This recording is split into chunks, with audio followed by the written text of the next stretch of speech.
കേരളത്തെ ആകെ കണ്ണീരിലാഴ്ത്തിയ വാർത്തയായിരുന്നു കുഞ്ഞു നക്ഷത്രയുടെ ദാരുണ കൊലപാതകം. 6 വയസ്സ് മാത്രം പ്രായമുള്ള കുഞ്ഞിനെ മഴുകൊണ്ടാണ് പിതാവ് ശ്രീ മഹേഷ് വെട്ടിക്കൊലപ്പെടുത്തിയത്.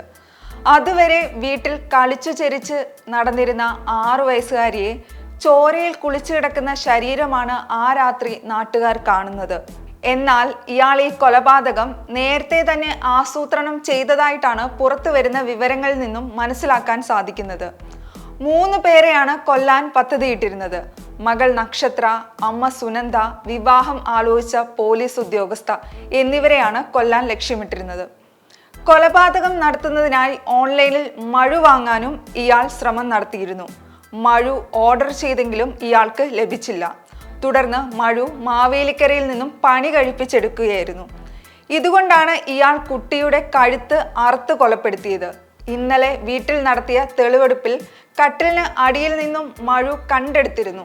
3 പേരെയും കൊലപ്പെടുത്തിയ ശേഷം ആത്മഹത്യ ചെയ്യാനാണ് ശ്രീ മഹേഷ് പദ്ധതി ഇട്ടിരുന്നതെന്നും പോലീസ് സൂചിപ്പിച്ചു. ശ്രീ മഹേഷിന്റെ സ്വഭാവ ദൂഷ്യം കാരണം പോലീസ് ഉദ്യോഗസ്ഥ വിവാഹത്തിൽ നിന്നും പിന്മാറിയിരുന്നു. അമ്മ സുനന്ദയും മകനെ കുറ്റപ്പെടുത്തി രംഗത്ത് വന്നിരുന്നു.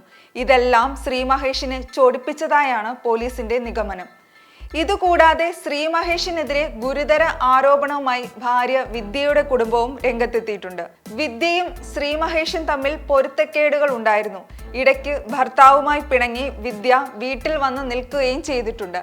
എന്നാൽ ബന്ധുക്കളും മറ്റും ഇടപെട്ടാണ് വിദ്യയെ തിരികെ അയച്ചത്. തുടർന്ന് 3 വർഷം മുൻപാണ് ശ്രീ മഹേഷിന്റെ വീട്ടിൽ വെച്ച് വിദ്യ ആത്മഹത്യ ചെയ്തത്.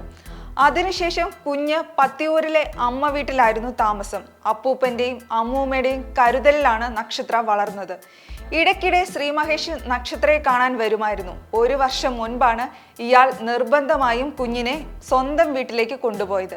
എന്നാൽ മകൾ മരിക്കുന്നതിന് മുൻപ് ശ്രീ മഹേഷ് പണം ചോദിച്ചിരുന്നുവെന്നും അല്ലെങ്കിൽ 3 പേരും ആത്മഹത്യ ചെയ്യുമെന്ന് പറഞ്ഞിരുന്നുവെന്നും ഇവർ പറയുന്നു. അതേസമയം ഇന്നലെ വൈകിട്ട് 6 മണിയോടെ മാവേലിക്കര സബ് ജയിലിൽ എത്തിച്ച ശ്രീ മഹേഷ് ആത്മഹത്യാ ശ്രമം നടത്തുകയും ചെയ്തു. ഇയാളെ സെല്ലിലേക്ക് മാറ്റും മുമ്പ് രേഖകൾ ശേഖരിക്കുന്നതിനായി ജയിൽ സൂപ്രണ്ടിന്റെ ഓഫീസിലേക്ക് എത്തിച്ചപ്പോഴാണ് പേപ്പർ മുറിക്കുന്ന കത്തി കൊണ്ട് കഴുത്തിലെയും കൈയിലെയും ഞരമ്പ് മുറിച്ചത്. ഇയാളുടെ നില ഗുരുതരമാണെന്നാണ് വിവരം. നിലവിൽ ആലപ്പുഴ വണ്ടാനം മെഡിക്കൽ കോളേജിൽ തീവ്രപരിചരണ വിഭാഗത്തിൽ ചികിത്സയിൽ തുടരുകയാണ് ഇയാൾ.